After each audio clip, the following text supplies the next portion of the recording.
Douglas, il a commencé comme vous dans l'académie.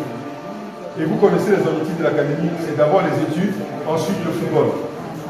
Alors, Douglas était un parfait exemple. C'était lui le meilleur joueur de l'académie en 2019. Le voici ici en première couverture du magazine de sportif.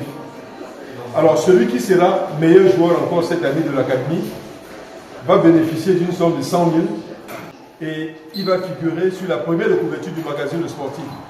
Alors, Douglas va vous dire son expérience en quelques mots. Bonjour les gars. En 3 mois, je vais vous raconter un peu comment j'étais comme vous. J'ai commencé comme vous le 10 octobre 2018. J'étais en classe 3e, j'avais 13 ans. J'ai travaillé comme vous. J'étais peut-être pas le meilleur, mais le coach et Anne Chantal peut vous dire que j'étais celui qui était toujours là. Dans la pluie, dans la boue, j'étais là. Mes parents ne voulaient pas forcément le football, mais ma discipline et ma rigueur dans le travail m'ont permis d'amener mon père à me laisser continuer à jouer. En même temps, je produisais de bons résultats scolaires. C'est ce qui a permis aussi que je puisse être ici. Je ne suis pas sûr d'avoir été le meilleur cette année-ci, mais niveau discipline, niveau travail, niveau école, j'ai assuré. J'ai rempli toutes les cases qu'il fallait et après ça, j'ai continué à travailler, mais je n'ai jamais laissé l'école. Donc, un footballeur, c'est aussi celui-là qui est instruit, qui sait communiquer avec les autres, qui sait gérer un groupe. C'est ce qui m'a permis aussi d'avoir le brassard pendant quelques années. Et celui qui va être ici, bonne chance à lui parce que le plus dur n'est pas d'arriver ici, mais de tenir le cap. Donc après avoir été ici, que les autres ne se découragent pas, continuez à travailler les gars et comme on dit, à chacun sa chance. Un jour, ton étoile va briller. Donc bonne chance à vous et que le meilleur arrive ici. Le message que moi je peux vous passer, c'est que le footballeur de demain est d'abord un intello. Est-ce que vous comprenez?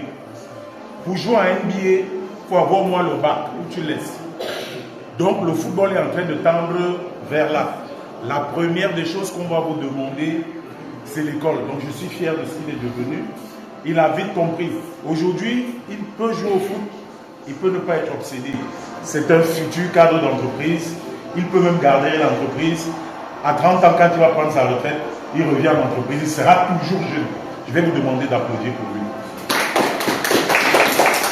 Donc, je vais m'arrêter là. Je vais féliciter les nominés et vous dire que si vous rentrez chez vous avec l'enveloppe des 100 000 francs CFA et que vous remettez à vos parents que l'année prochaine 100 000 francs en cahier, il est avec vous. Il va vous accompagner dans votre foot et dans vos études. Ne l'oubliez jamais.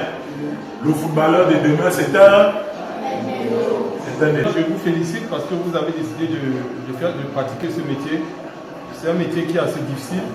Il faut savoir que ce n'est pas parce que vous voyez vos aînés qui sont déjà grands aujourd'hui, qui sont des stars, que vous croirez qu'il est trop évident d'aller se coucher chez soi et d'être comme eux. C'est assez difficile. Et tout à l'heure, mes dévanciers ont utilisé un mot qui est très important, l'école.